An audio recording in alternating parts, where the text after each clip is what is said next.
Imagine-toi qu'un scribe sumérien, il y a 5000 ans, cache sous l'argile encore molle la dernière phrase d'un texte qu'aucun roi ne devait lire. Quand les étoiles redeviendront terre, le ciel se souviendra. Ce soir, nous ouvrons ce cachet, nous défions l'interdit, et nous te promettons que l'histoire que tu crois connaître va vaciller doucement, comme une torche dans un corridor oublié. Respire, laisse le silence de la nuit t'envelopper, et marche avec moi entre les murs de boue où dort l'origine de notre oubli. Imagine-toi que, sous le sable brûlant d'Irak, des milliers de tablettes n'attendent qu'une chose, que l'on brise leur cachet de terre cuite pour révéler des récits si explosifs que les prêtres les ont enfouis il y a 5000 ans. Ce soir, nous allons déchirer le voile que les scribes de Sumer ont tissé autour de la mémoire de l'humanité. Respire profondément. Laisse le parfum du bitume et de l'Euphrate t'envahir, car ce que tu vas entendre n'est enseigné dans aucune école. Les dieux n'étaient pas des dieux, les rois n'étaient pas des hommes, et le déluge n'était qu'un commencement. Je glisse mes doigts sur la poussière du tiroir le plus bas de la vitrine, là où personne ne regarde jamais. Sous mes ongles, la terre sèche se délite comme du sucre glace, et soudain, ma paume bute contre un coin tranchant, une plaquette de terre cuite, plus petite qu'un timbre-poste, gravée d'une écriture si fine qu'elle semble filer sous mes yeux. Je n'ai pas besoin de la lampe pour deviner ce que je tiens. La première fissure, pas dans l'argile, dans le récit qu'on t'a servi à l'école, celui qui commence par « En Mésopotamie, les Sumériens inventèrent l'écriture vers 3200 avant notre ère ». Le même qui oublie de préciser qu'avant eux, quelqu'un avait déjà calculé le nombre de jours qu'il faut pour que Vénus redevienne le même point dans le ciel. Quelqu'un qui n'avait ni ville, ni roi, ni même un nom que nous sachions prononcer. Je remonte la plaquette, la colle contre ma lèvre, comme pour boire une goutte d'eau interdite. Le signe le plus visible représente 8 rayons partant d'un centre. Un soleil, ou peut-être une roue. À côté, 3 petits triangles superposés. 3 montagnes sous un soleil. Rien de plus. Et pourtant, quand je ferme les yeux, je vois la scène. Un homme. Non, quelque chose qui ressemble à un homme. Debout sur la plus haute crête, les bras levés vers l'astre. Il ne prie pas. Il observe. Il attend. Il sait. Il sait que dans 84 ans, la constellation du Serpentaire basculera d'1 degré, que les glaciers repousseront les herbages, que la rivière changera de lit et que son peuple devra partir. Il sait et il grave. Non pas pour se souvenir, mais pour qu'on ne l'oublie pas. Pour que, 5000 ans plus tard, une autre main tremble en touchant la même terre. Ma main, ce soir. J'ai mis longtemps à comprendre pourquoi ce petit fragment me faisait plus peur que toutes les statues décapitées du musée. Puis, j'ai relu le manuel scolaire. La civilisation naît quand l'homme se sédentarise, domestique le blé, fonde des temples. Mot pour mot, on t'explique que l'histoire commence quand l'homme cesse de courir, quand il pose ses fesses sur un même caillou et dit « c'est ici ». Mais la plaquette ne parle pas de temple, elle parle de déplacement. Elle dit « nous partions déjà ». Nous avions compris que la terre tourne, que le ciel glisse, que rien ne reste. Nous n'étions pas des sédentaires, nous étions des calculateurs. Des calculateurs qui emportèrent leurs chiffres dans des sacs en cuir. Des calculateurs qui inscrivaient le futur sur des tessons qu'ils enfouissaient sous la poussière pour qu'ils survivent à leurs os. Alors j'ai fouillé plus loin. J'ai demandé à voir les réserves, ces étagères sous-sol où l'on range ce qui dérange. Le conservateur a haussé une épaule. Rien que des fragments non classés, vous perdrez votre temps. J'ai répondu que mon temps m'appartenait. Il m'a laissé. J'ai passé 3 nuits là-dedans, respirant l'odeur de l'ardoise mouillée, écoutant le goutte à goutte qui tombait d'un tuyau rouillé. La première nuit, j'ai trouvé une tablette scolaire. Un enfant s'entraînait à écrire le signe An, le ciel. Il l'a raté 4 fois. La 5e, il a appuyé si fort que le roseau a traversé l'argile. Le ciel percé. J'ai souri, puis j'ai frissonné. La 2e nuit, j'ai découvert un comptable qui listait des jarres d'orge. Mais entre 2 lignes, il avait griffonné une série de nombres. 12, 960, 2160. Des multiples de 72. le même nombre que l'on retrouve dans la précession des équinoxes, ce lent balancier céleste qui met 26 000 ans à faire le tour. Un comptable de l'orge qui savait calculer le cycle de la Terre. Qui l'avait appris? À qui le transmettait-il? La troisième nuit, la fissure s'est ouverte en grand. J'ai tenu entre mes doigts un fragment de vase peint. Sur la surface interne, à peine visible, une frise, des hommes à la tête d'oiseaux qui tiennent des sphères S entre leurs ailes. Les sphères sont striées, comme des atomes dessinés par un enfant. À côté, 2 triangles entrelacés. L'étoile de David, oui, mais aussi le symbole du noyau d'uranium naturel. Je me suis reculé si brusquement que j'ai renversé une boîte de tessons. Le bruit a réveillé le gardien. Il m'a regardé comme on regarde un voleur. Je n'ai pas eu le courage de lui montrer ce que je tenais. J'ai glissé le fragment dans ma poche, contre mon cœur, là où la chaleur fait trembler l'argile. Depuis, il ne quitte plus ma veste. Quand je suis seul, je le caresse du pouce. Les oiseaux me regardent. Je crois qu'ils me jugent. Tu vois, le récit officiel est cousu de fil blanc. On te dit, les Sumériens apparaissent brusquement, sortis de nulle part, porteurs d'une écriture déjà aboutie, d'un droit déjà codifié, d'une astronomie déjà précise. On ne t'explique pas d'où ils viennent, ni pourquoi leurs premiers rois se targuent de descendre du ciel, ni pourquoi leurs textes parlent d'un temps avant le déluge, où les hommes vivaient 800 ans. On élague, on tronque, on oublie de traduire certaines tablettes, on les range au fond des cartons, on les nomme mythiques pour qu'on n'y pose plus de questions. Et pourtant, elles existent. J'ai tenu une d'elles. Elle disait « Quand l'étoile rouge s'approchera, brisez les seaux et lisez ». L'étoile rouge, c'est Mars, ou c'est Nibiru, la planète errante, celle que les astronomes modernes cherchent encore sous le nom de Neuf. Je ne sais pas. Je sais que le sceau a été brisé, que la poussière est entrée dans ma gorge, que depuis, je tousse chaque nuit comme si mes poumons voulaient rejeter un savoir plus vieux que l'air. Je suis retourné sur le site. Ur, miroir blanc sous la lune. Les briques de boue séchées ont la couleur d'os vieux. J'ai marché le long du mur jusqu'à la porte des enfers, celle qu'on nomme porte de la lune. Les gardes dorment. J'ai grimpé la dune. J'ai creusé avec mes mains comme un chien. À 30 cm, la terre est plus humide. Elle sent la fermentation, la naissance. J'ai trouvé une jarre, vide, puis une autre. La troisième contenait des tablettes recouvertes de bitume. Le bitume les avait préservées, mais aussi noircies, rendues illisibles à première vue. J'ai porté une lampe. Sous la croûte, des signes. Pas des pictogrammes, pas des triangles, pas des étoiles. Des chiffres, des fractions, des racines carrées. Le théorème de Pythagore. 1000 ans avant Pythagore. J'ai reculé. Le sable s'est effondré. J'ai failli être enterré vivant. J'ai ri, seul, la bouche pleine de terre. J'ai compris que je n'étais pas en train de déterrer le passé. J'étais en train de déterrer la preuve que le passé nous observait. Il avait calculé que je viendrais. Il avait laissé ses chiffres pour que je les lise. Il m'attendait comme on attend un enfant qui finit par trouver la boîte de biscuits interdite. Depuis, je ne dors plus. Je classe, je compare, je recopie. J'ai rempli 10 cahiers de signes que je ne comprends pas encore. Parfois, vers 3 heures du matin, je sens que les signes me comprennent, eux. Ils dansent derrière mes paupières fermées. Ils s'assemblent en phrases qui ressemblent à des équations. J'ai essayé de les soumettre à un mathématicien. Il m'a regardé comme si j'étais fou. Il m'a dit « Ce sont des nombres premiers, mais alignés selon une spirale logarithmique qui n'apparaît nulle part, dans la nature. » Je lui ai répondu « Si, elle apparaît. Elle apparaît dans le pollen du tournesol, dans la coquille du nautile, dans l'orbite des comètes. » Il a refermé mon cahier. Il a murmuré « Vous mélangez la science et la mystique. » Je lui ai souri. Je lui ai dit « Non, je démêle la mystique de la science. » Alors j'ai continué seul. J'ai suivi la fissure. Elle m'a mené à 6 parts, là où le soleil se lève 2 fois lent à travers l'arc de briques d'un temple disparu. Les villageois m'ont montré une dalle. Elle porte une carte du ciel, mais vue du sud, pas du nord. Les constellations sont inversées. On dirait le reflet d'un miroir.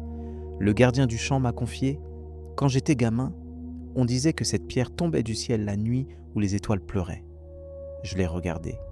Il avait les yeux vides. Il savait qu'il ne fallait pas savoir. Je l'ai remercié. J'ai recopié la carte, J'ai superposé les étoiles modernes. Elles coïncident à 1 degré près, mais pour l'an 1500 avant notre ère. 10 000 ans. 10 000 ans avant qu'on invente l'agriculture, quelqu'un avait dressé un plan du ciel. Quelqu'un qui connaissait la précession, qui connaissait l'obliquité de l'écliptique, qui savait que l'axe de la Terre oscille comme une toupie lasse. Quelqu'un qui voulait qu'on le retrouve. Quelqu'un qui avait scellé dans la pierre l'instant où le ciel ressemblait à celui de sa mémoire. Et moi, je le tiens. Je le tiens comme on tient un billet de train pour un voyage auquel on n'a pas encore décidé de partir. Je t'entends déjà. Ce ne sont que des coïncidences. Mais les coïncidences s'empilent. Elles s'empilent comme les briques dures, comme les tablettes de terre, comme les générations d'hommes qui ont porté le même secret sans le savoir. La fissure n'est plus une fissure, c'est une faille. Et sous la faille, j'entends couler l'eau noire d'un savoir interdit. Je vais y plonger la tête la première, les yeux grands ouverts, pour que tu vois ce que j'ai vu. Et quand je reviendrai, trempe de boue et d'étoiles, je te tendrai la main. Tu saisiras? Ou te reculeras-tu, comme le mathématicien, comme le gardien, comme tous ceux qui préfèrent l'histoire plate à la chronique vertigineuse? Je ne te juge pas. J'étais comme toi. Je croyais que l'homme était un enfant qui apprenait à marcher. Je sais maintenant qu'il est un vieillard qui a choisi d'oublier qu'il savait courir entre les mondes. Je pose mes doigts sur l'argile et la terre est encore tiède, comme si le four de l'été irakien n'avait jamais cessé de cuire la mémoire humaine. Sous mes ongles, un mince film de poussière dorée se colle à la peau. C'est la première caresse d'un document qui a dormi plus longtemps que n'importe quelle dynastie. Je suis seul dans la tranchée, la lampe frontale accrochée au front comme un troisième œil, et le silence est si dense qu'on dirait un bloc de basalte posé sur mes épaules. L'odeur de bitume chauffé par le soleil, mêlée à celle de l'Euphrate qui coule à 3 km, me fait penser à un parfum de bibliothèque enfoui. Pages, cuir, encre et cette pointe de sel que l'on trouve sur les larmes. Je gratte doucement. Un éclat de terre cuite se détache, révélant le coin d'un signe cunéiforme. 3 triangles superposés. La marque du dieu Enki. Celui qui a appris aux hommes à écrire pour qu'ils ne puissent plus jamais oublier. Sauf que, cette fois, le scribe a tracé le signe à l'envers. J'ai lu assez de tablettes pour savoir que l'inverse d'un dieu est une malédiction. Mon pouls s'accélère. Le sang bat dans mes tempes comme un tambour de guerre très lointain. Je continue, grain par grain, jusqu'à ce que la tablette entière glisse dans ma paume, lourde d'un secret qu'elle a gardé depuis que les lions encore sauvages erraient entre les roseaux. Elle mesure 22 cm de long, 15 de large, 4 d'épaisseur. Chaque face est couverte de colonnes serrées, si serrées que les signes semblent marcher les uns sur les autres, comme une armée qui se serait enfuie du temps. Le premier vers est facile, à celui qui lira, que sa langue se dessèche. Le scribe a appuyé si fort que la pointe du calame a fendu l'argile. On voit encore l'éclat sec, la cicatrice blanche. Je sens mon propre palais se coller au palais, comme si la malédiction avait déjà commencé. Je tourne la tablette. Là, la rédaction change. Les signes deviennent plus petits, plus penchés, presque haletants. Le scribe a dû écrire la nuit, à la lueur d'une lampe à huile qui sentait la chair brûlée. Il raconte que le roi, celui qu'on appelle l'homme foudre, a ordonné de sceller 5000 tablettes dans une chambre de briques crues, sous le niveau de l'eau souterraine. Pourquoi ? Parce que ces textes contiennent le poids des étoiles avant qu'elles ne tombent. Je relis encore, mes yeux brûlent, mes lèvres tremblent. Le roi craignait que, si un seul homme comprenait les nombres inscrits ici, il saurait comment faire pleuvoir le feu du ciel une seconde fois. Je pose la tablette sur un tissu de lin. Je l'illumine de la lampe. Les ombres des signes dansent sur la paroi de la tranchée. C'est comme si les mots s'échappaient. Je prends une seconde tablette, plus petite, presque une amulette. Elle est recouverte d'une glaise rouge, celle que l'on trouve au lit de l'Euphrate quand il a faim. Au centre, un cercle parfait, entouré de 8 rayons. Entre les rayons, 8 nombres. Je les transcris machinalement. 1, 4, 9, 16, 25, 36, 49, 64. Des carrés parfaits, Le scribe a gravé la suite des carrés jusqu'à 8, mais il a sauté le 0. Pourquoi ? Parce que le 0 n'existait pas encore, ou parce qu'il avait peur du vide. Je remonte le fil. 3 mètres plus loin, une autre tablette, brisée en 2. Je rapproche les fragments. Mes doigts tremblent tellement que les morceaux s'entrechoquent comme des dents. Le texte parle d'un métal, aussi léger que la laine, plus dur que le diamant. « On l'a trouvé ?» dit le scribe, dans le cratère d'une étoile qui s'est endormie à l'ouest du pays. Les forgerons l'ont chauffé pendant 60 jours, mais il n'a pas fondu, il a chanté. Le son était si aigu que 5 d'entre eux sont morts, oreilles fissurées, sang qui coulait comme du lait caillé. Le roi a ordonné de fondre le reste en 8 disques, et ces disques ont été scellés avec les tablettes. Je relève la tête. Quelque part, sous mes pieds, dorment peut-être ces disques de musique céleste. Je ne peux pas m'arrêter. J'en extrais une 4e, une 5e. Chaque fois, le rituel est le même. Je gratte, la poussière s'élève, mes poumons se remplissent d'argile millénaire, et le cœur me bat dans la gorge comme un oiseau pris au filet. L'une raconte que le déluge n'a pas été un châtiment, mais un calcul. Les prêtres ont observé les étoiles pendant 1000 lunes. Ils ont vu que certaines d'entre elles s'étaient déplacées de la largeur d'un point. Ils ont conclu que le ciel allait basculer.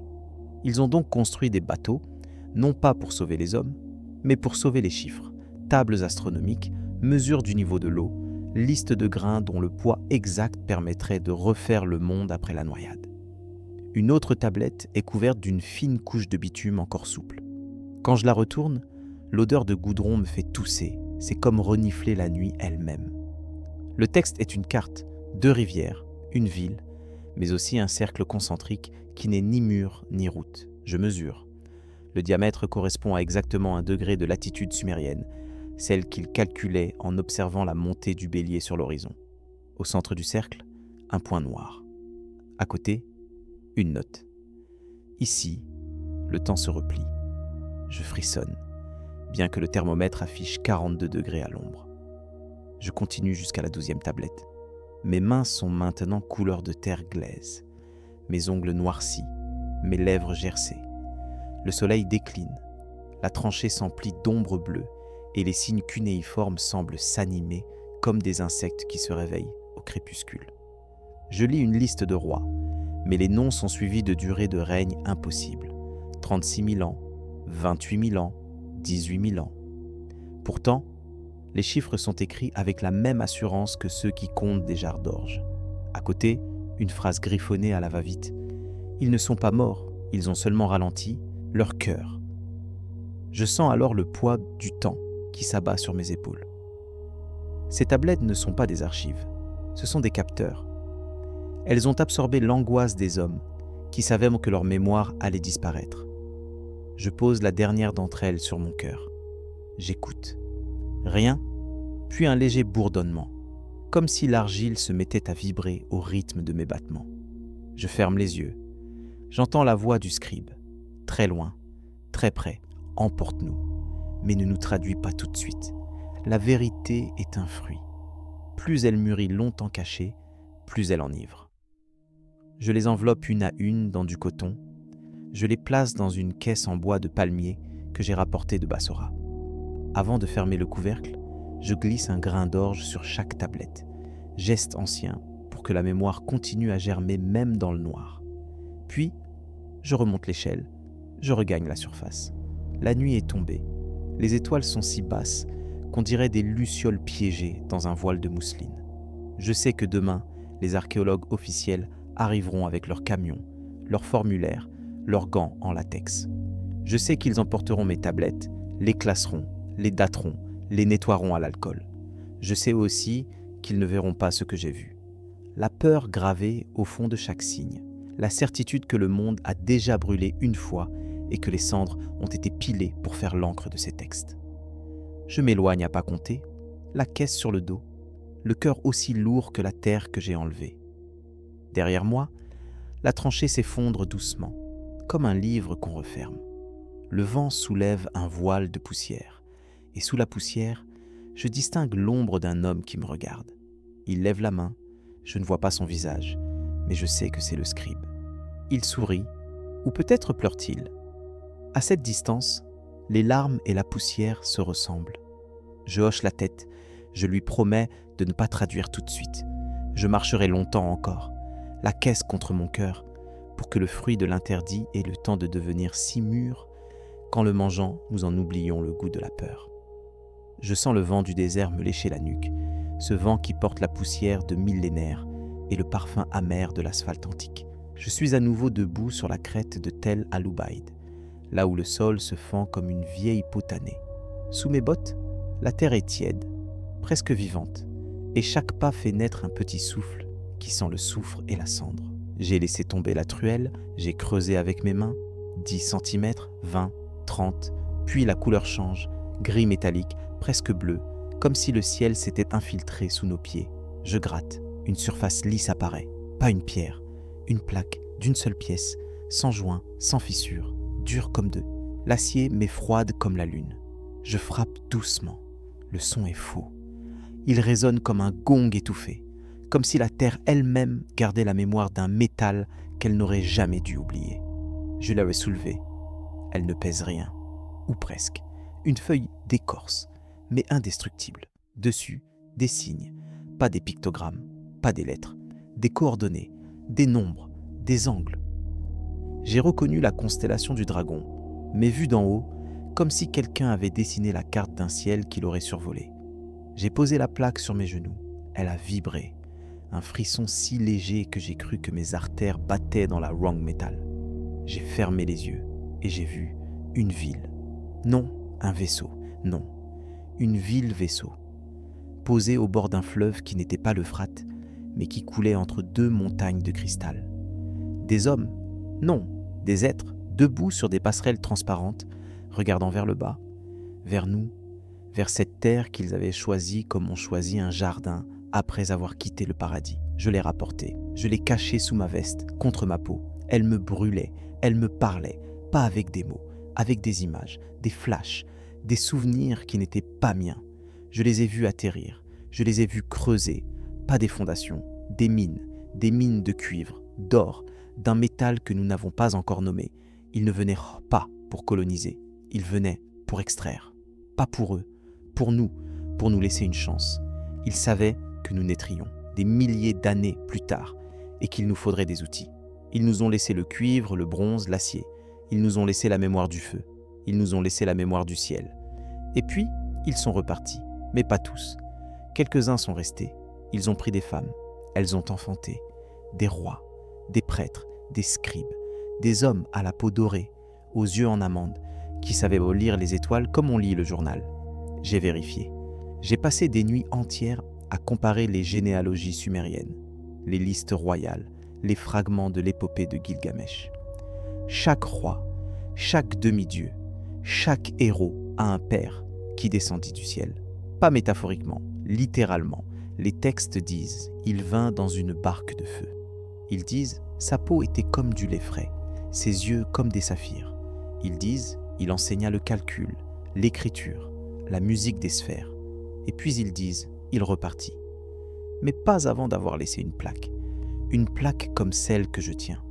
Une plaque qui contient, gravé dans la wrong metal, le plan de leur vaisseau, le plan de leur ville, le plan de leur mémoire.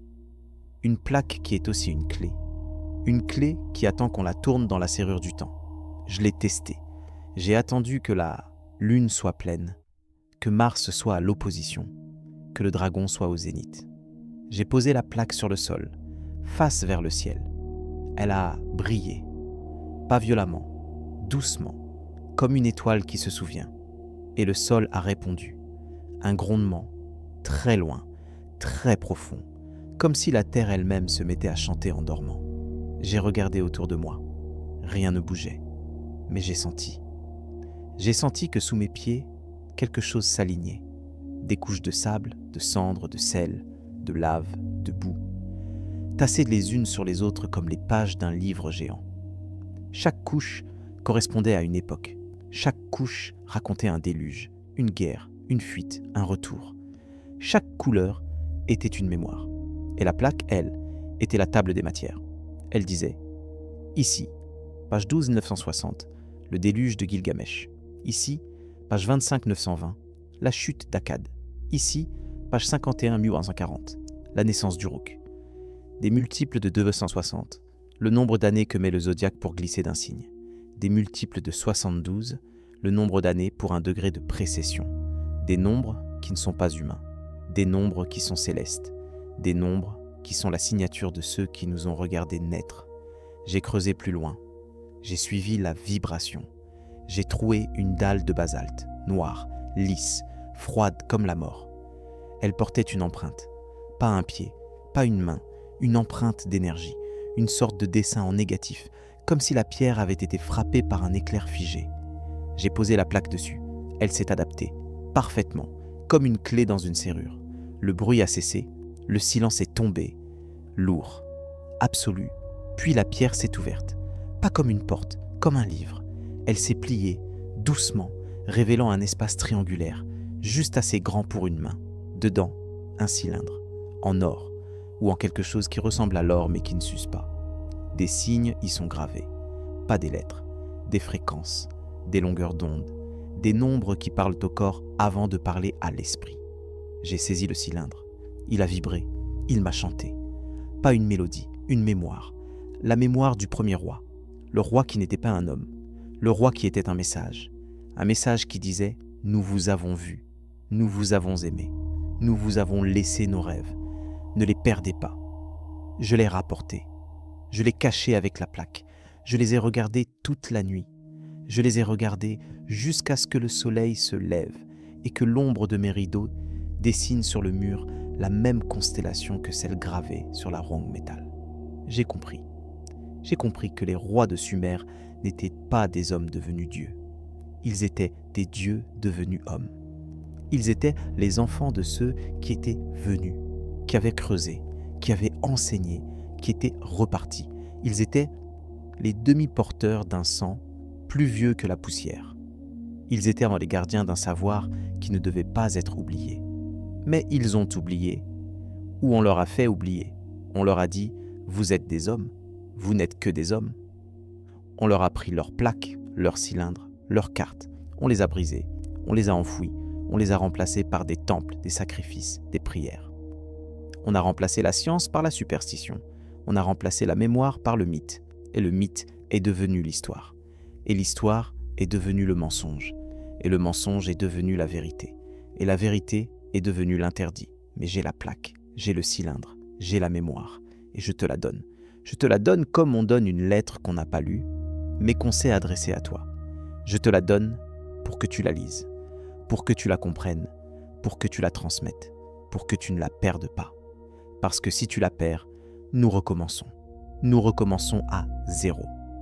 Nous recommençons à courir entre les mondes sans savoir pourquoi. Nous recommençons à creuser sans savoir ce que nous cherchons. Nous recommençons à regarder le ciel sans savoir que nous y avons habité. Je ne veux pas que nous recommençons. Je veux que nous finissions. Je veux que nous nous souvenions.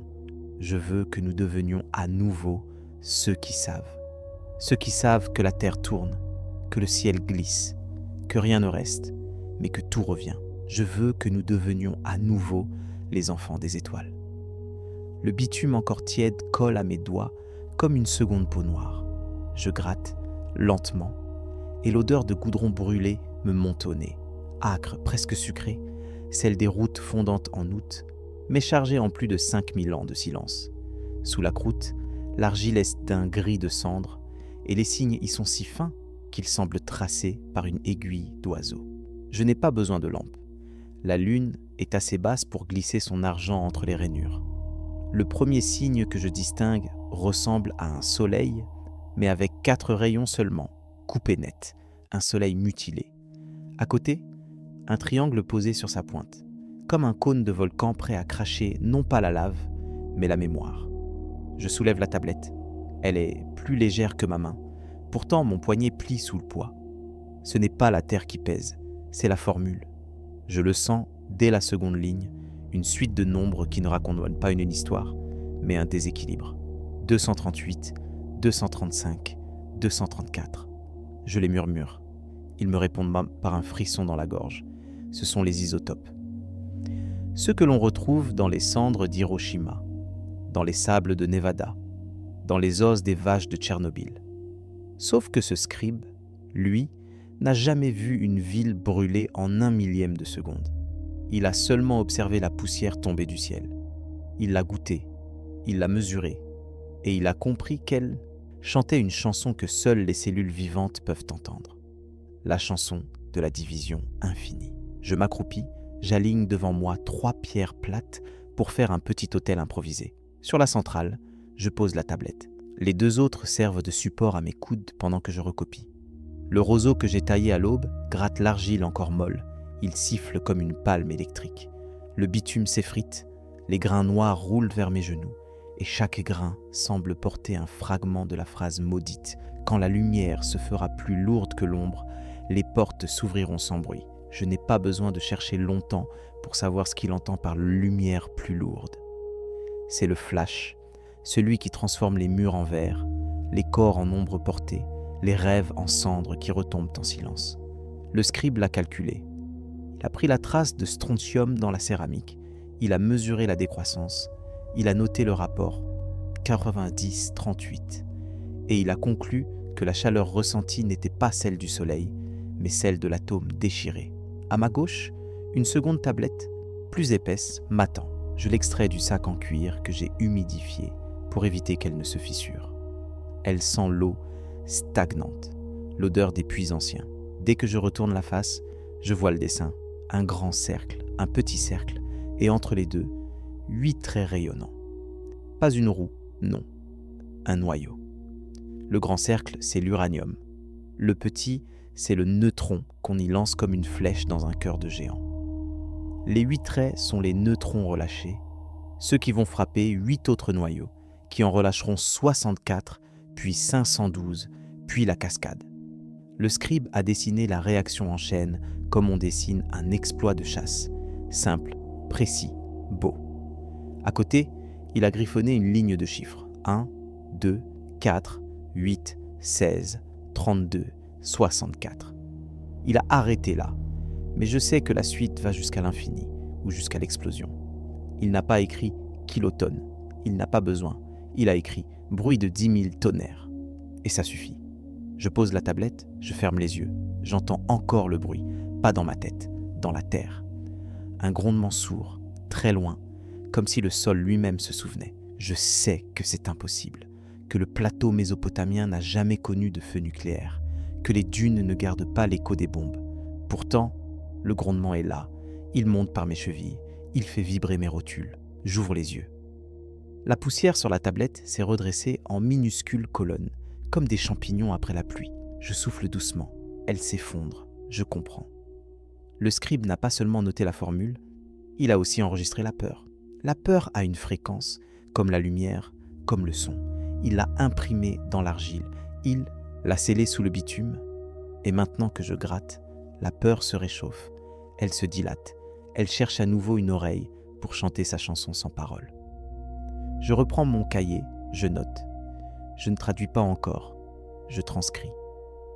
Les signes sont groupés par paquets de 64, toujours 64. C'est le nombre de cases d'un échiquier. C'est aussi le nombre de trigrammes du I Ching. C'est surtout la première puissance de 2 qui dépasse la durée d'une vie humaine. Le scribe joue avec ça. Il calcule que si chaque case du champ de bataille céleste libère son énergie au même instant, le roi pourra faire fondre la muraille ennemie plus vite qu'un ver ne traverse une feuille de figuier.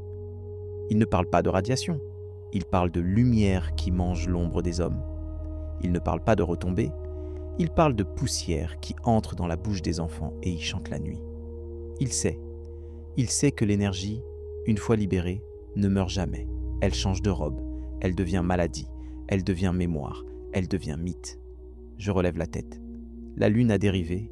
Elle est maintenant juste au-dessus de la tranchée, si basse qu'on dirait un projecteur. Son faisceau frappe la tablette que je viens de dégager, la dernière. Elle est différente. Pas d'argile, pas de bitume, mais une fine plaque de céramique blanche, presque translucide. Je l'ai trouvée dans un coffret de cuivre, lui-même scellé dans un bloc de gypse. Le métal était vert de corrosion, mais la céramique est intacte. Elle brille comme un os poli.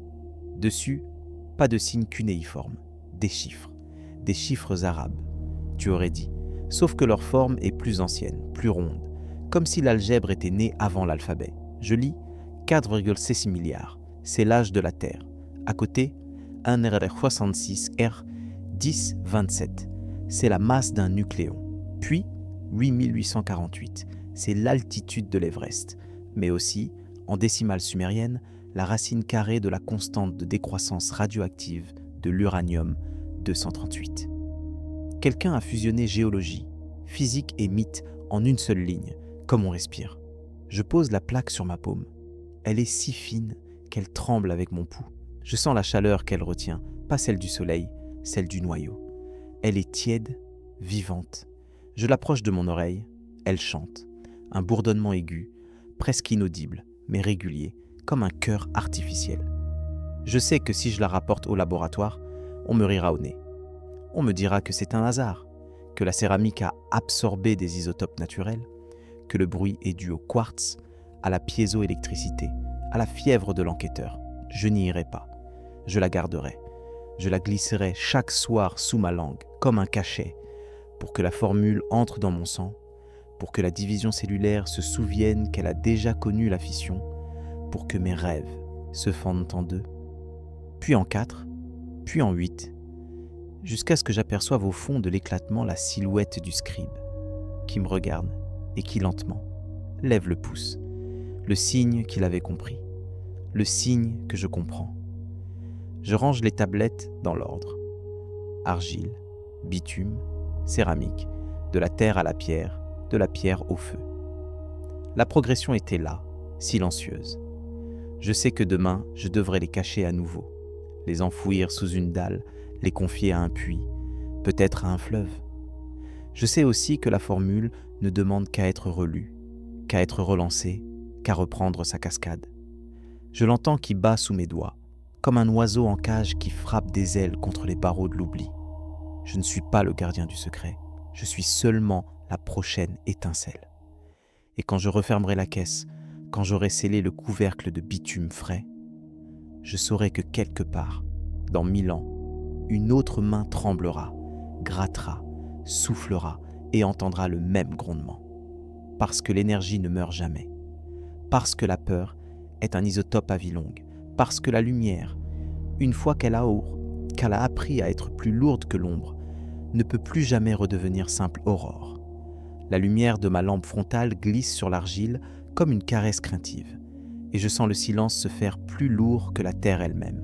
Je suis seul, accroupi au fond d'un puits que j'ai creusé de mes mains pendant 3 nuits, juste à l'ombre du ziggoura dur, là où même les gardes n'osent plus s'aventurer après le coucher du soleil. La poussière s'élève en volutes dorées, danse dans le faisceau de lumière, puis retombe, lente, comme si elle hésitait à redevenir poussière. Sous mes doigts, la terre est tiède, presque vivante, et je sens battre quelque chose. Pas un cœur, pas un tambour, mais le souvenir d'un ciel. Un ciel que l'on a tracé avant que nous ne sachions que c'en était un. Je gratte. Un coin de terre cuite se détache. Pas une tablette, une plaque ronde, mince comme une feuille de palmier, mais si lourde que mes poignets tremblent quand je la soulève. Elle est noire, d'un noir qui n'est pas couleur, mais absence. Et quand je la retourne, des points dorés apparaissent, pas des signes, des étoiles. Exactement 72. 72 étoiles disposées en un cercle parfait, entourées d'un anneau de points plus petits, presque invisibles. Je compte 192. Le même nombre de jours que mes Vénus pour redevenir le même point dans le ciel. Le même nombre que l'on retrouve dans la précession des équinoxes. Divisé par 120. Le même nombre que l'on lit dans les listes royales sumériennes quand on additionne les règnes mythiques. Je sens la sueur me couler dans le dos, froide, comme une goutte de mercure qui glisserait le long de mon épine dorsale. Je rapproche la lampe. Les étoiles ne sont pas gravées, elles sont incrustées. Chaque point doré est un grain de cuivre pur, fondu dans l'argile encore molle, puis poli par le sable pendant 5000 ans. Le travail est si fin que je distingue autour de certaines étoiles de minuscules traits, des planètes, Jupiter, Saturne, Mars. Et là, au centre, un point rouge sombre. Pas rouge sang, rouge terre, rouge déluge, rouge souvenir, c'est Nibiru, la planète qu'on dit imaginaire, celle que les astronomes chassent encore avec leur télescope comme on chasse un fantôme avec une torche. Elle est là. Elle est là, petite, presque timide, mais elle est là. Et elle est en ligne avec les autres, comme si quelqu'un l'avait vue, comme si quelqu'un l'avait dessinée, comme si quelqu'un l'avait quittée. Je pose la plaque sur mes genoux, elle vibre, pas fort, à peine, une vibration de mémoire, comme quand on effleure la corde d'un luth qu'on n'a pas accordé depuis la nuit des temps. Je ferme les yeux, et je vois. Je vois la main qui a tracé ce ciel. Ce n'est pas une main d'homme, c'est une main de ciel, une main faite de vent et d'étoiles. Elle tient un roseau, non pas pour écrire, mais pour mesurer. Elle mesure l'angle entre deux étoiles, la distance entre deux souvenirs, le temps entre deux déluges. Elle trace. Elle trace pour que nous sachions. Elle trace pour que nous ne sachions plus. Elle trace pour que nous oublions que nous avons su. Je rouvre les yeux. J'ai mal. Mal au front, mal aux tempes, mal aux os. Je regarde la plaque. Elle n'est plus seule. Autour d'elle, j'en ai sorti d'autres. 6, 7, 10. Chacune est un ciel différent. L'une montre le ciel tel qu'il était il y a 26 000 ans, quand le lion remplaçait le Verseau à l'horizon du lever du soleil. L'autre montre le ciel tel qu'il sera dans 12 000 ans, quand le Serpentaire aura remplacé la balance. Une troisième montre le ciel tel qu'il était la nuit où le déluge est venu, quand les étoiles semblaient pleuvoir comme des pierres précieuses sur un monde qui n'avait plus de toit. Je les aligne, je les superpose, je les fais tourner lentement, comme les roues d'un engrenage géant. Elles s'emboîtent, elles s'ajustent, elles chantent, pas avec des notes, avec des silences. Des silences qui disent « nous étions là, nous avons tout vu, nous avons tout calculé ». Je prends une autre plaque. Celle-là est rectangulaire, plus grande, plus lourde. Elle est couverte d'une fine pellicule de bitume encore souple, comme si elle avait été scellée hier. Je l'ouvre, pas avec un couteau, avec le souffle. Je souffle doucement, et le bitume se retire, comme une peau qui se serait lassée de protéger un secret devenu trop lourd. Dessous, une carte, pas une carte de terre, une carte de ciel, mais vue de dessus, vue d'en haut, vue de dehors. Les étoiles sont des points, les planètes sont des cercles, les orbites sont des spirales, et au centre, une croix. Pas une croix chrétienne, une croix sumérienne à 4 branches égales, celle qui signifie An, le ciel, mais aussi Dingir, le dieu, mais aussi Anu, l'ancien. À côté de la croix, une phrase, pas une prière, une instruction. Quand la croix rejoint le dragon, tourne la terre de 3 degrés. Le fleuve changera de lit, le roi changera de nom, le peuple changera de mémoire. Je sens mes mains trembler, je sens mes yeux brûler, je sens mon cœur se mettre à battre au rythme des étoiles. Je regarde la carte, je regarde le ciel, je regarde la terre, et je comprends. Je comprends que ces plaques ne sont pas des cartes, ce sont des programmes. Des programmes pour faire tourner le monde, des programmes pour faire tourner la mémoire, des programmes pour faire tourner le temps. Je regarde la date, elle est gravée au dos, en petits caractères cunéiformes si fins qu'il faut une loupe pour les lire. Année du serpent, mois du lion, jour de la pluie. Je calcule, c'est dans 6 mois. Dans 6 mois, la croix rejoint le dragon. Dans 6 mois, la terre tournera de 3 degrés. Dans 6 mois, le fleuve changera de lit, le roi changera de nom, le peuple changera de mémoire. Et moi, je serai là, pour voir, pour rapporter, pour ne pas oublier. Je replace les plaques dans leur étoffe de lin. Je les serre contre moi. Je les serre comme on serre un enfant qu'on ne reverra plus. Je sais que je ne dois pas les montrer. Pas encore, pas tout de suite. Elles doivent mûrir, elles doivent fermenter, elles doivent devenir moi. Je sors du puits. Le vent du désert me frappe le visage, sec, âpre, comme un vieux prêtre qui me réciterait une litanie d'interdits. Je lève les yeux. Le ciel est là. Le même ciel. Le même que celui des plaques. Le même que celui des scribes. Le même que celui des dieux. Et il me regarde. Il me regarde comme il a regardé ceux qui ont tracé ces cartes. Il me regarde et il attend. Il attend que je dise. Il attend que je cache. Il attend que je transmette. Il attend que je devienne le prochain point doré sur la prochaine plaque que quelqu'un déterrera dans 5000 ans. Je marche. Je marche lentement, la caisse sur le dos, la tête levée, les yeux grands ouverts. Je marche entre les ruines, entre les souvenirs, entre les étoiles. Je marche et je répète comme une prière, comme une incantation, comme une promesse. Je ne t'oublierai pas. Je ne te traduirai pas tout de suite. Je te porterai, je te cacherai, je te transmettrai. Et quand viendra le jour où la croix rejoindra le dragon, je reviendrai. Je reviendrai avec la carte, je reviendrai avec le ciel, je reviendrai avec la mémoire. Et alors, nous verrons si nous avons appris à lire ce que nous avons oublié d'écrire. Le sel de mes larmes a cristallisé sur mes pommettes, et pourtant je n'ai pas pleuré. C'est l'air qui pleure, ici, à 50 mètres sous le niveau de la mer, dans cette galerie que les ouvriers ont abandonnée quand la pompe a craché son dernier souffle. J'avance à 4 pattes, la bouche pleine de cette poussière qui sent le poisson ancien, le plancton fossilisé, la mémoire de l'océan qu'on a chassé à coups de digue. Mes phalanges frôlent des coquilles aussi minces que du papier à cigarette. Elles craquent, libèrent un nuage de carbonate qui danse dans le faisceau de ma lampe comme une neige à l'envers. Chaque écaille blanche est un anneau d'arbre, chaque anneau est une saison. Et les saisons ici racontent que la mer est montée 20 fois plus vite qu'on ne le dit dans les livres. Je m'arrête devant une veine noire, large comme mon bras, qui traverse la paroi comme une cicatrice de sang séché. Ce n'est pas du gypse, c'est du bitume brut, celui qui suinte encore des entrailles de la terre quand elle se souvient qu'elle a été un lac de pétrole. J'appuie mon front contre la surface tiède. Elle vibre. Un frisson régulier, 3 pulsations par seconde, le même rythme que le cœur d'un bébé endormi. Je sais ce que je tiens. C'est la respiration d'un calcul.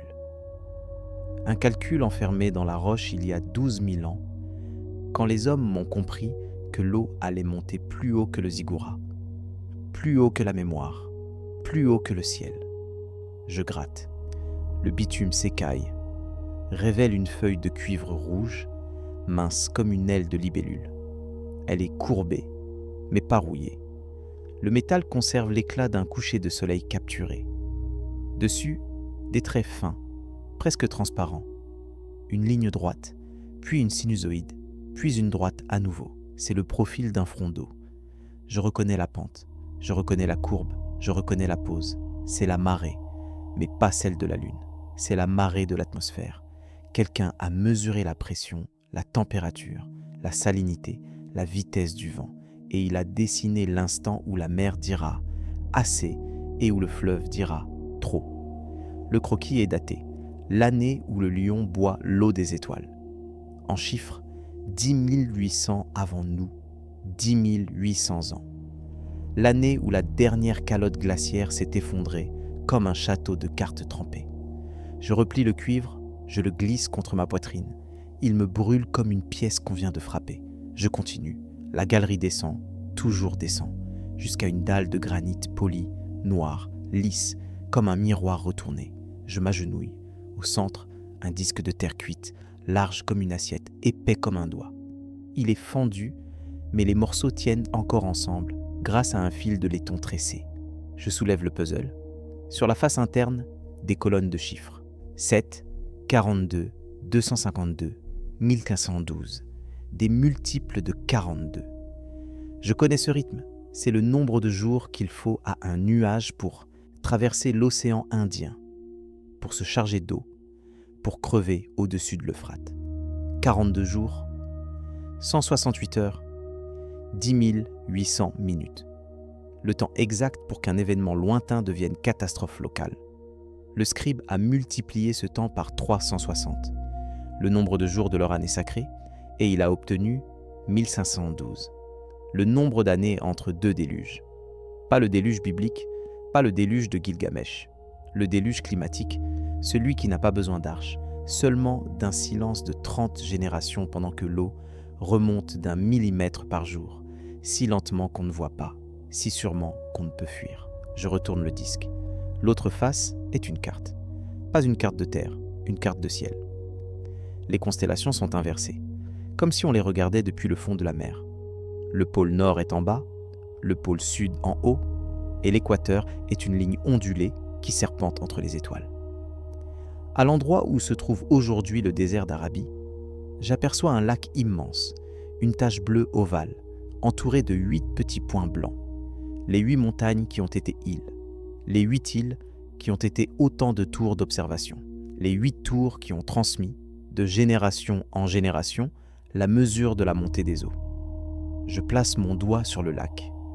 Il est exactement là où l'on trouve aujourd'hui les champs de pétrole de Kirkouk.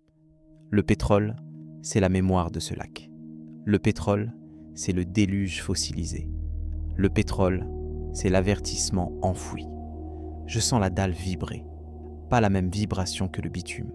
Plus lente, plus grave, comme un gong sous-marin. Je pose l'oreille, le son vient de loin, de très loin, de l'autre côté de la plaque tectonique. Il dit « Tu es à l'endroit exact où la mer s'est arrêtée la dernière fois. » Je regarde mes pieds. Mes bottes sont entourées d'une fine ligne blanche. Un dépôt de sel cristallisé, parfaitement horizontal, parfaitement droit, comme un trait de craie tiré par un géant. C'est la marque haute d'il y a 10 000 ans. La marque qui dit « Ici, l'eau a touché. Ici, elle retouchera. » Je sors mon couteau, je gratte le sel. Il est dur, il résiste, puis il cède, et sous la croûte, je trouve une autre feuille, cette fois en or. Elle est mince, comme une feuille de cigarette, mais elle ne se plie pas. Je la soulève. Elle est incroyablement lourde, comme si le métal retenait la gravité elle-même. Dessus, pas de carte, pas de chiffres, seulement une phrase. Quand la poussière de l'été reste suspendue 3 jours, quand les chiens perdent leur voix, quand les dattiers mûrissent avant leurs épines, comptent 120 lunes, puis part. Je relève la tête. Dehors, dans le village que j'ai laissé en surface, les chiens n'ont pas aboyé depuis hier. La poussière est si épaisse que le soleil est devenu une pièce de cuivre froissée. Et ce matin, un paysan m'a montré une grappe de dattes déjà dorées. 2 mois trop tôt. J'ai compté. 120 lunes. C'est 10 ans. 10 ans exactement. Je replace l'or dans la fente. Je recouvre de sel. Je recouvre de terre. Je sais que je ne dois pas emporter l'avertissement. Je dois le laisser ici, pour que la terre elle-même le transmette. Je remonte. Chaque mètre gravi est un millénaire gagné. Je ressens la pression qui diminue. Mes tympans se dégorgent. Mes poumons s'emplissent d'air plus chaud, plus sec, plus ancien. Je sors enfin. Le soleil est couché, mais le ciel est encore rouge, comme une plaie qui saigne derrière les nuages. Sur l'horizon, une ligne noire, fine, régulière, s'élève. Ce n'est pas une montagne, c'est un mur de vapeur, le mur du déluge programmé. Il est loin, mais il avance au rythme exact que j'ai lu dans les chiffres. 1 millimètre par jour, 1 centimètre par décade, 1 mètre par siècle.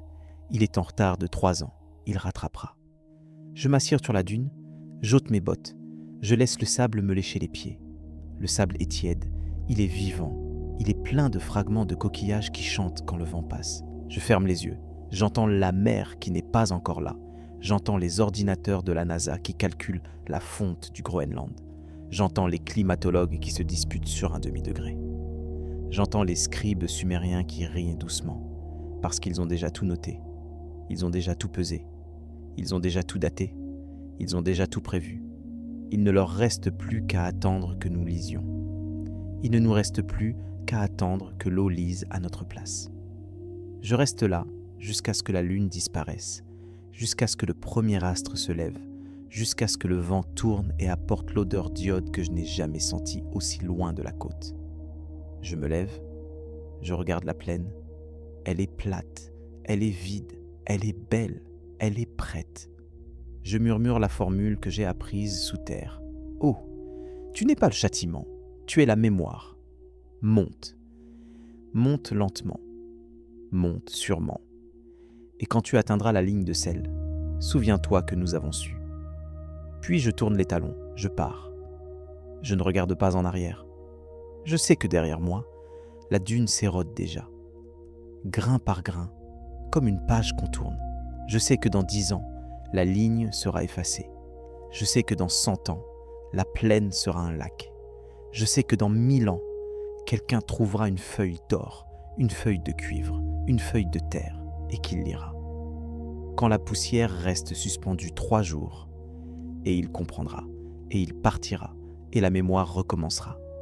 Je ferme les yeux, je sens le cuivre me chauffer la paume, mais ce n'est pas le cuivre que je croyais connaître. Il est presque tiède, il pulse, comme un cœur de grenouille sous la peau. Je l'ai sorti du puits à l'aube, enveloppé dans un morceau de laine rougi par le sel, et depuis, il bat au rythme de mes propres artères. 10 centimètres de languette, à peine plus épais qu'une feuille de palmier. Mais quand je le laisse glisser sur la pierre, il teinte, clair, cristallin, pas le son sourd du bronze que j'ai pourtant entendu toute ma vie dans les cloches des villages. Je le soulève vers la lune, il est jaune, mais pas d'or. Il est rouge, mais pas de fer. Il est luisant, mais pas d'étain. Il est autre chose. Il est ce qu'on avait oublié qu'on savait faire. Je l'ai trouvé enfoui sous une dalle de lave noire, à 5 mètres sous le niveau du temple d'Enlil à Nippur. La dalle n'était pas scellée. Elle reposait simplement, comme une assiette posée à côté d'un lit après le dernier repas. J'ai soulevé le coin, j'ai vu le métal, j'ai cru à une illusion de lampe. Il reflétait la flamme, mais il la dédoublait, il la tordait, il la rendait plus lente, comme si la lumière traînait des pieds en passant sur lui. J'ai tendu la main. Le contact m'a brûlé. Pas de chaleur, de mémoire. J'ai vu des forgerons qui n'étaient pas des hommes. J'ai vu des fourneaux qui n'étaient pas alimentés par le bois. J'ai vu des creusets qui contenaient des étoiles fondues. J'ai retiré ma main, j'ai reculé, j'ai failli fuir. Puis, j'ai entendu le métal. Il m'a appelé. Pas une voix, une vibration, un sifflement, un chant de scie sur l'os. Je suis revenu, je l'ai pris, je l'ai mis dans ma poche contre mon cœur et je l'ai laissé me grignoter la peau jusqu'au sang. Depuis, il ne quitte plus ma chemise. Au camp, j'ai attendu que tous dorment. J'ai sorti la languette, je l'ai posée sur l'enclume de fortune que j'avais taillée dans un bloc de basalte. J'ai frappé. Pas fort, juste assez pour entendre. Le son s'est levé, aérien, pur. Un la dièse qui n'appartient à aucune gamme connue. Il a plané au-dessus du feu. Il a couru jusque Dune. Il est revenu. Il a frappé mes tympans comme une claque de mer. Les chiens du village ont hurlé. Les étoiles ont vacillé. Le sable s'est mis à danser, chaque grain tintant contre son voisin comme des clochettes de verre. J'ai frappé une seconde fois. Le métal ne s'est pas écrasé. Il s'est creusé. Il a gardé la forme du marteau. Mais il a laissé passer la force. Il l'a absorbé. Il l'a transformé en lumière, en chaleur, en souvenir. J'ai approché la flamme. Il ne rougit pas. Il ne fond pas. Il ne s'oxyde pas. Il ricane. Il me regarde. Il me dit « Tu crois que tu m'as trouvé ?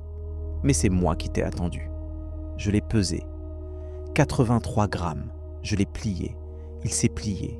Je l'ai tordu. Il s'est tordu. Je l'ai lâché.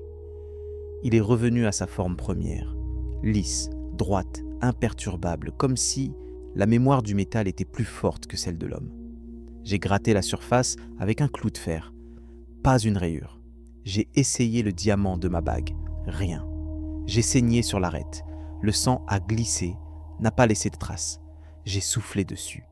La buée s'est formée, a dessiné un cercle, puis un triangle, puis un carré, puis la buée a disparu. Et j'ai reconnu la séquence.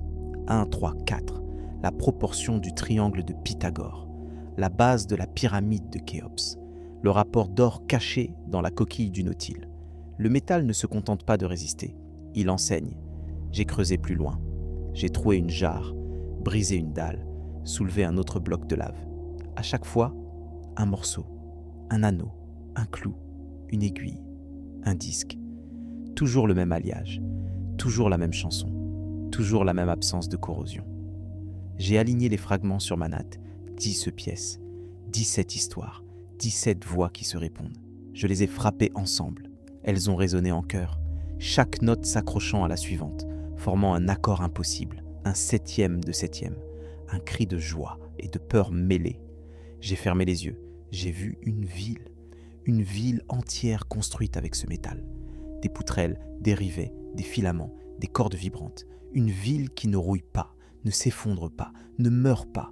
Une ville qui attend que nous revenions, que nous comprenions, que nous nous souvenions que nous avons déjà appris à bâtir l'éternité. J'ai pris une pince, j'ai chauffé un bout de cuivre pur dans le brasero. Je l'ai rapproché de la languette. Le cuivre a fondu, goutte après goutte, mais quand la goutte a touché le métal impossible, elle a rebondi, elle a roulé, elle est restée sphérique, comme une petite planète en transit, puis elle est retombée dans les braises en protestant par un sifflement aigu.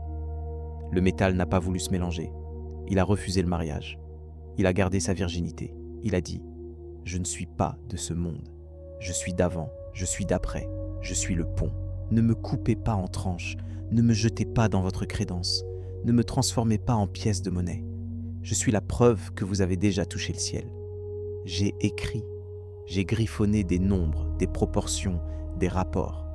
33% de cuivre, 22 d'or, 11 de platine, 5 de nickel, 3 de chrome, 2 de cobalt. Le reste, je ne sais pas. J'ai fait fondre des échantillons, j'ai pesé, j'ai titré, j'ai spectrographié. Le reste ne rentre dans aucune colonne du tableau périodique. Le reste pèse moins que rien. Le reste est lourd de mémoire. Le reste est la part manquante de laquelle on nous a dit que le rêve était fait. Je l'ai appelé l'absent. Parce qu'il n'est pas là, mais s'il disparaît, le métal redevient cuivre, poussière, oubli. L'absent est le secret. L'absent est le nom que nous avons perdu.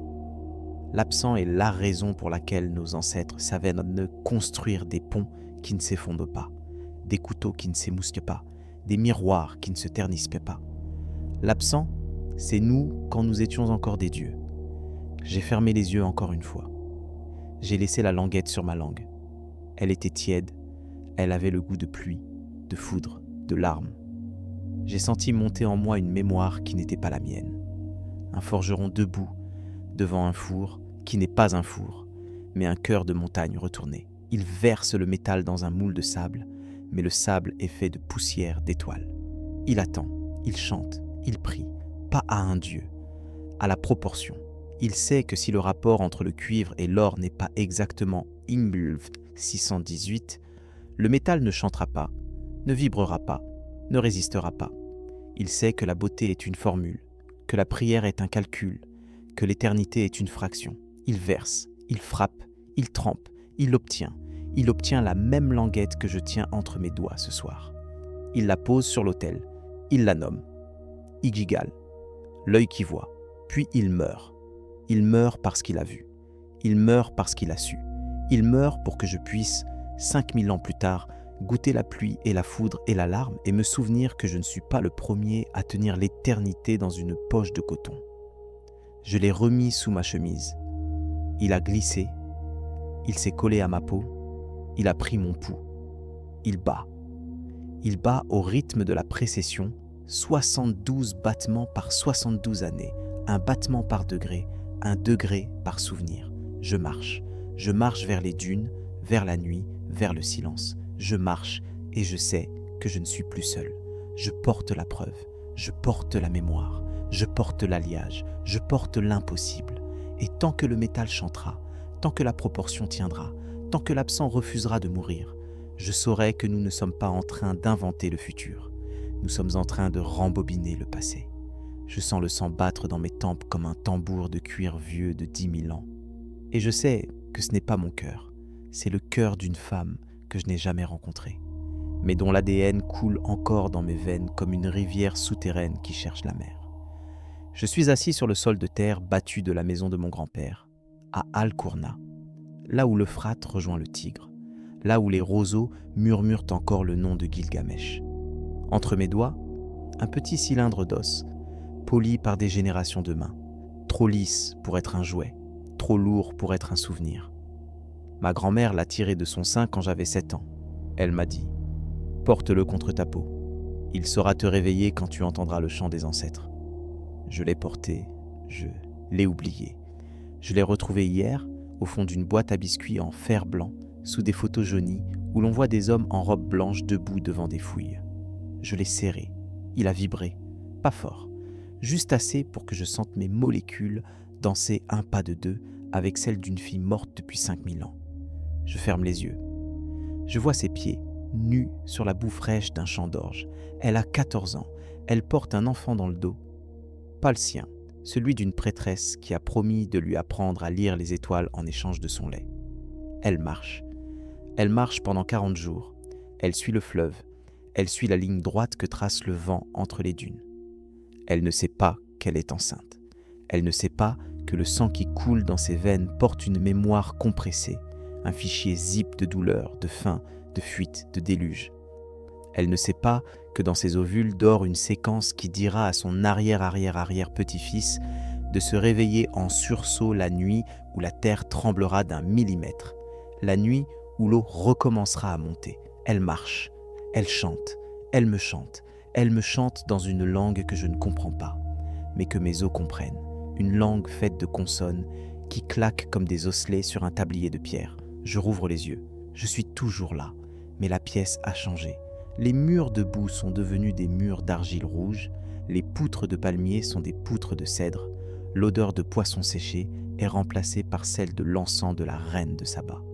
Je ne bouge pas, c'est le temps qui bouge autour de moi comme un rideau qu'on tire. Je vois ma grand-mère, jeune, ses cheveux noirs tressés avec des perles d'agate. Elle tient le même cylindre d'os, mais elle le serre entre ses dents pendant qu'elle accouche. Elle mord dedans pour ne pas crier. Elle mord dedans pour ne pas oublier. Elle mord dedans pour transmettre. Le sang de l'enfant, ma mère, tombe sur l'os et l'os boit. Il boit la mémoire, il boit la peur, il boit la promesse. Il devient un disque dur fait de calcium, un bout de mémoire vivante que l'on transmet comme on transmet une bague, une recette, une malédiction. Je sors de la maison. La nuit est tombée, mais la lune est si basse qu'on dirait une lampe posée sur le sol. Je marche pieds nus, le cylindre contre ma peau, suspendu à une ficelle de coton torsadé. Chaque pas est un siècle. Je passe devant la palmeraie, les dattiers me regardent, leurs feuilles bruissent. Nous nous souvenons de la femme qui a accouché sous nos racines. Nous avons bu son sang, nous avons gardé son nom. Je tends l'oreille. Le nom est là, gravé dans la cellulose, écrit en alphabet de sève. Enedjuana. Je le murmure. La terre répond. Un léger tremblement, pas une secousse, un frisson. Le sol me reconnaît. Il dit « Tu ». Et la fille ? De la fille. De la fille. De la fille. De celle qui a su. Je ne sais pas ce qu'elle a su, mais je sais que je vais le savoir. Je sens la mémoire monter comme une marée de lait chaud dans mes veines. Elle envahit mes bras, mes jambes, ma langue. Je commence à parler. Je parle une langue que je n'ai jamais apprise. Une langue faite de silence entre deux consonnes. Une langue où le mot déluge se dit Agaam et où le mot souvenir se dit Namshutur. Je parle, les grillons se taisent, les étoiles se rapprochent, elles veulent entendre. Je marche jusqu'au fleuve. L'eau est noire, lisse, huileuse. Je m'agenouille, j'immerge le cylindre. Il ne flotte pas, il coule doucement. Il tourne sur lui-même comme une planète en miniature. Il disparaît. Je sens un vide, un vrai, comme si on m'avait arraché une côte. Puis le vide se remplit. Pas d'air, de mémoire. La mémoire remonte, elle entre par mes pores, elle envahit mes poumons, elle me fait tousser des images. Je vois la ville, pas Ur, pas Uruk, pas Kish. La ville avant, la ville qui n'avait pas de nom, seulement un son, Cham, une ville de verre noir, posée sur l'eau comme une fleur de lotus géante. Des femmes y vivent, des hommes n'y entrent pas. Elles sont les gardiennes. Elles gardent le souvenir de la chute. Elles savent que la mer montera. Elles savent que le ciel tombera. Elles savent que le feu coulera. Elles savent que le silence sera le dernier roi. Elles écrivent. Elles écrivent sur des feuilles de cuivre, sur des plaques d'or, sur des os de baleine, sur leur propre peau qu'elles tannent après leur mort.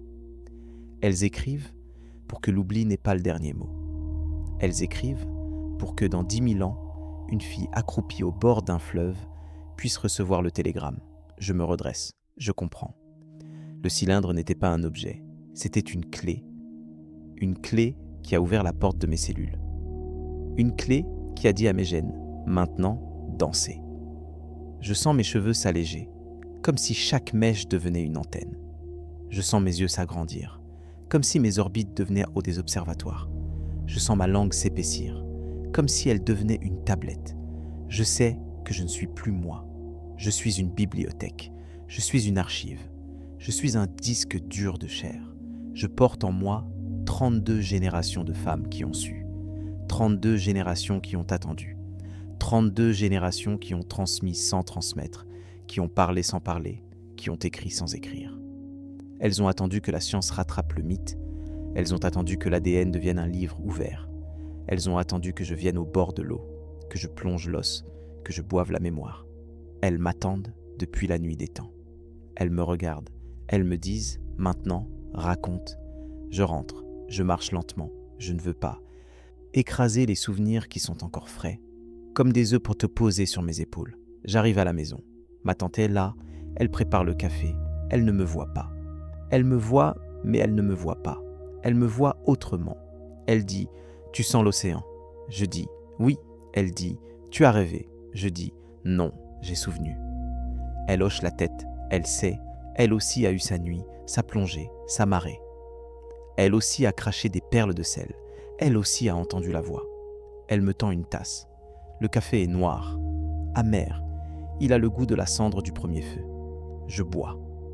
Je bois la mémoire du café, la mémoire de la main qui l'a torréfié, la mémoire de la graine qui a voyagé depuis le Yémen, dans la poche d'un homme qui ne savait pas qu'il transportait un futur. Je bois. Je bois jusqu'à ce que la tasse soit vide, jusqu'à ce que ma bouche soit noire, jusqu'à ce que ma langue devienne un tapis de prière où viendront s'agenouiller les mots que je n'ai pas encore dits.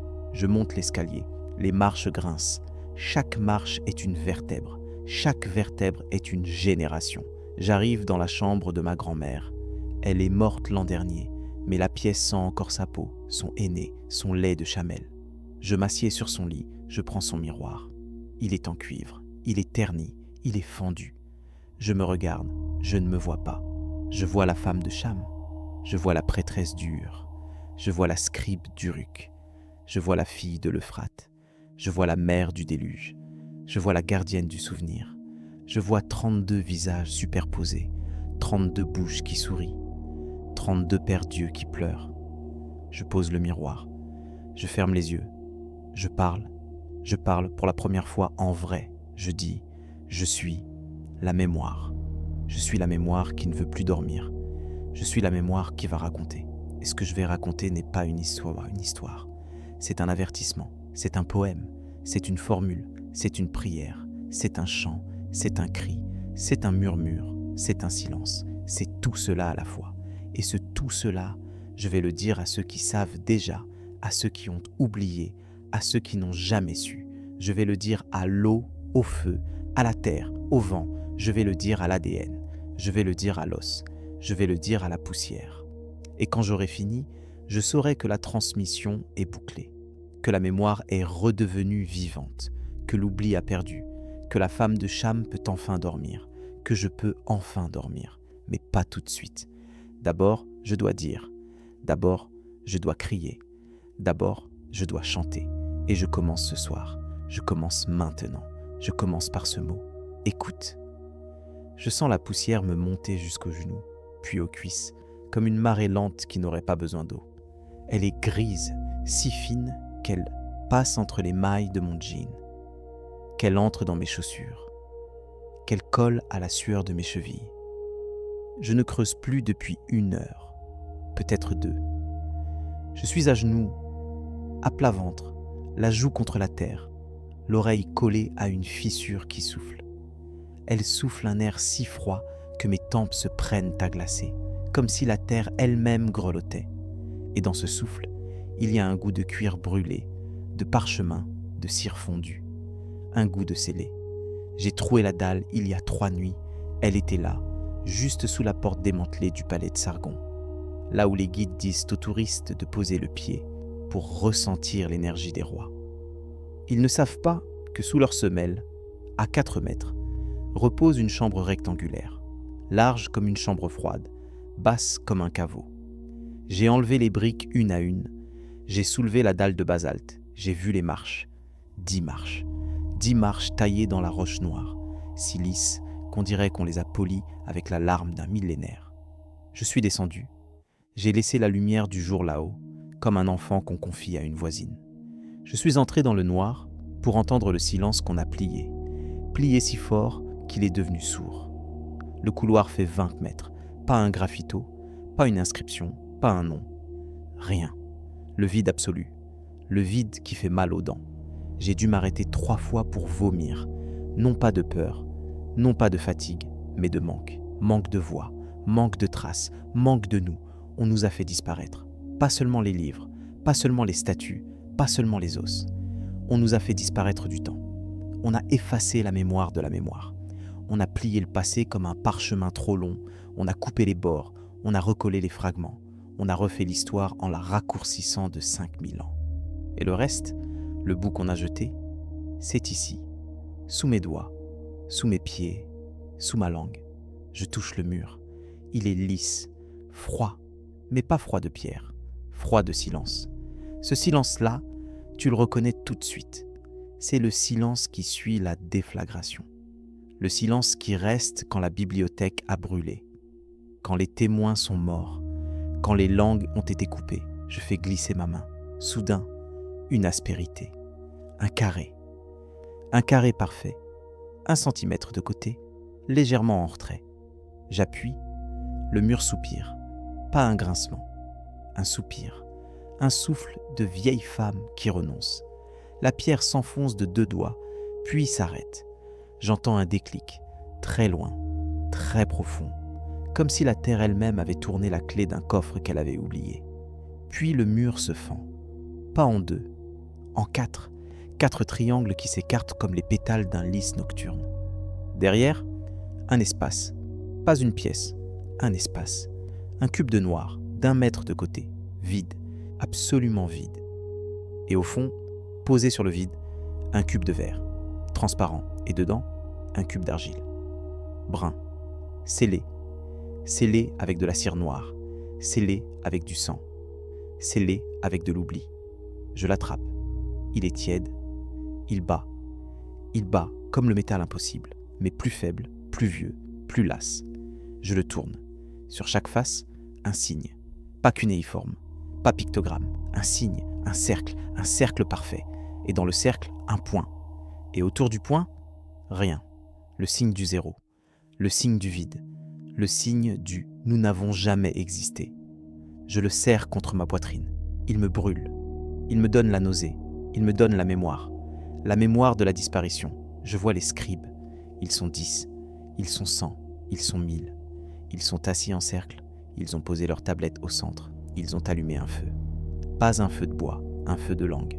Ils ont coupé leurs langues, ils les ont jetées dans les flammes, elles ont crépité comme du parchemin.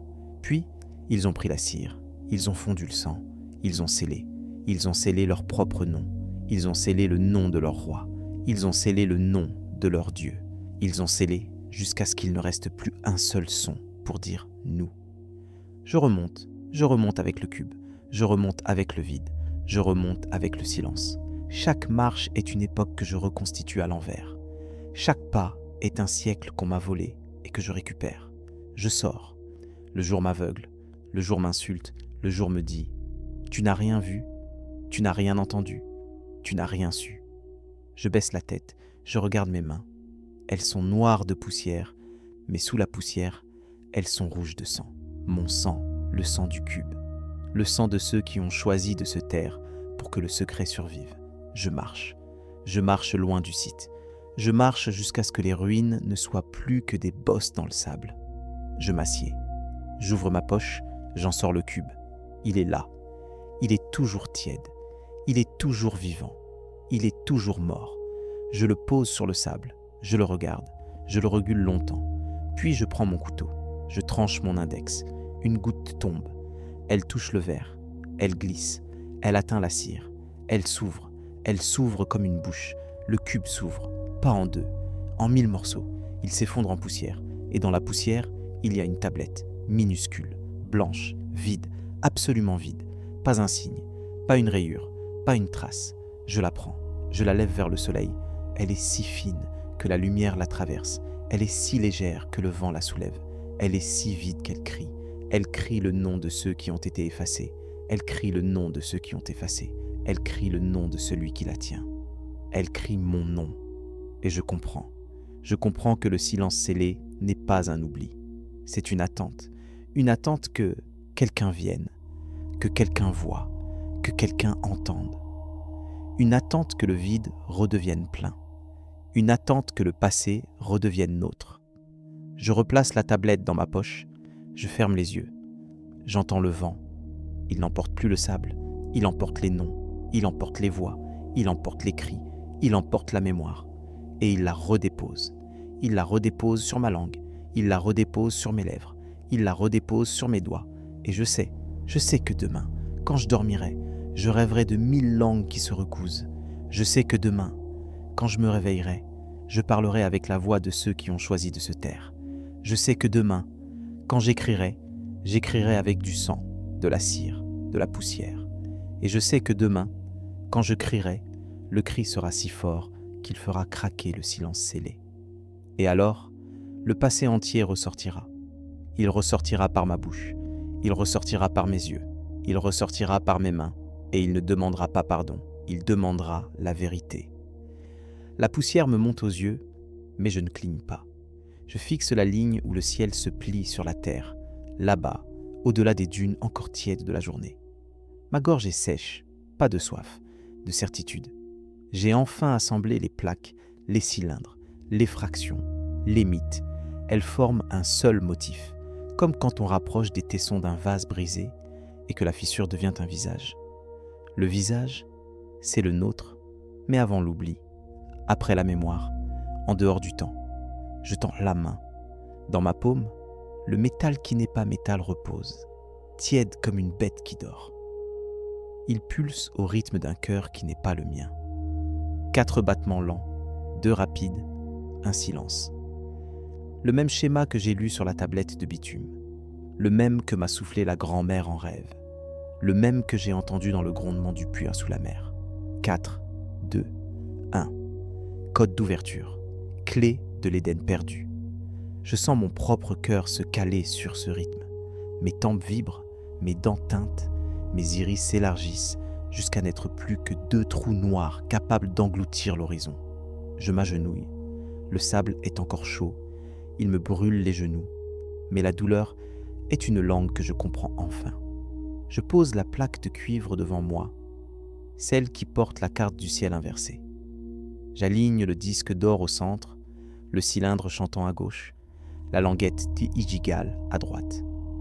Les 3 objets forment un triangle parfait, chaque côté égal à 27 cm. La moitié du nombre d'années que met le zodiaque pour glisser d'un signe, 27. Le nombre secret des scribes. Celui qu'il griffonnait en marge des tablettes, pour que le lecteur sache qu'il entre en territoire d'éveil. Je souffle, pas un souffle ordinaire. Je vide mes poumons jusqu'à ce qu'ils se collent à ma colonne. Puis, j'aspire l'air du désert, l'air chargé de particules de sel, de pollen fossilisé, de poussière d'étoiles. L'air entre, emporte avec lui la poussière, traverse mes bronches, se loge dans mes alvéoles. Et là, il rencontre la mémoire. La mémoire n'est pas dans mon cerveau. Elle est dans mon sang, dans la myéline de mes nerfs, dans la calmoduline de mes cellules. Elle s'active. Elle dit « Tu es prêt ». La vibration commence. D'abord infime, une fourmi qui marcherait sur une corde de guitare tendue entre 2 siècles, puis plus forte. Le saut se fait quand le triangle d'objets se met à luire, non pas de lumière, mais de chaleur noire, celle qu'on ne voit pas mais qui fait pleurer les yeux. Le sable autour se fige. Chaque grain devient une sphère de verre, lisse, froide, suspendue. Je lève la main. Mes doigts traversent l'air comme à travers de la mélasse. Le temps ralentit, pas un ralentissement cinématographique, un déchirement. J'entends le tissu du présent se déchirer, fibre après fibre, jusqu'à ce qu'apparaisse l'envers. L'envers, c'est le même décor, mais sans usure. Les dunes sont des montagnes de cristal.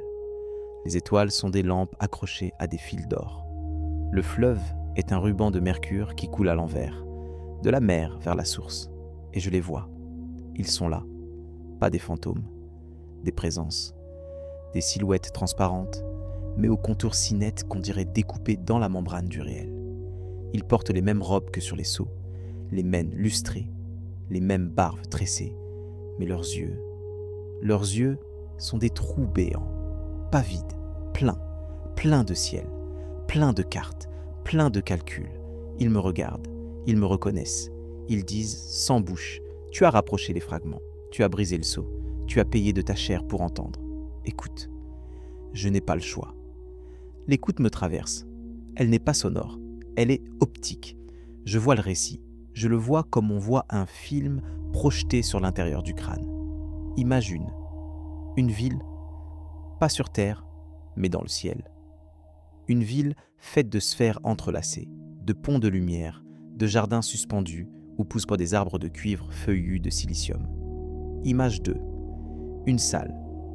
Au centre, un autel. Sur l'autel, une sphère de terre cuite, tournante, minuscule. Autour, 12 figures, 12 femmes. Elles tiennent chacune un roseau. Elles griffonnent sur la sphère. Elles ne priment pas, elles programment. Elles inscrivent des courbes, des nombres, des cycles. Elles scellent dans l'argile le déroulement du temps, la montée des eaux, la chute des rois, la naissance de l'oubli. Image 3, elles terminent, elles versent une larme. Chaque larme tombe sur la sphère, s'y fige, devient un lac, une mer, un déluge miniature. Puis elles brisent la sphère. 12 morceaux, 12 fragments, 12 destinées. Elles les confient à 12 enfants. Les enfants partent vers les 4 coins du monde qui n'est pas encore monde, vers l'ouest, l'est, le nord, le sud, vers moi. La vision se brouille, je reviens. Le sable reprend sa couleur de sable. Le ciel reprend sa couleur de ciel. Mais le triangle est toujours là, incandescent, et au centre, une nouvelle forme s'est élevée, un cube transparent, fait d'air solidifié. Dedans, un fil doré, fin, presque invisible, qui bat au rythme de mon cœur. Je saisis le fil. Il est tiède, vivant, il me tire, pas vers l'avant, vers l'intérieur. Je sens mes os se dilater, mes poumons se déplier comme des ailes, mes tempes s'ouvrir comme des portes. Je comprends. Le fil, c'est la ligne qui relie tous les points. La ligne qui relie la tablette de bitume à la carte du ciel. La formule nucléaire au déluge calculé. L'alliage impossible à la mémoire génétique. La ligne, c'est moi. Je suis le fil. Je suis la preuve que l'histoire n'est pas un récit. C'est un circuit. Et le circuit vient de s'achever. Le courant passe, je brille, je chante, je deviens le fil qui relie le passé à l'avenir, l'oubli à la mémoire, l'homme à ce qu'il avait été avant d'oublier qu'il avait été Dieu. Je reste là, agenouillé, les mains ouvertes, le fil qui pulse, le triangle qui tourne lentement, comme un compas qui cherche le nord mais trouve l'infini. Je ne bouge pas, je ne peux pas, je suis le point central, je suis l'image qui émerge. Et l'image, c'est nous, tous. Ceux qui ont creusé, ceux qui ont écrit, ceux qui ont enfoui, ceux qui ont oublié. Nous sommes le même corps, la même mémoire, la même blessure, la même lumière qui un jour a décidé de se couper en morceaux pour voir ce que donnerait l'ombre. Je comprends. Je ne suis pas le découvreur, je suis le retrouvé. Je ferme la main sur la poussière qui était autrefois un livre et je sens le poids de l'infini dans mes phalanges. Ce n'est pas la fin, c'est le point où le temps replie son aile et nous laisse seuls avec le choix. Souviens-toi. Partage. Ne laisse pas la poussière redevenir silence. Si tu entends battre ce cœur d'argile sous ta peau, abonne-toi. Partage ce récit et laisse la mémoire vivre une nuit de plus.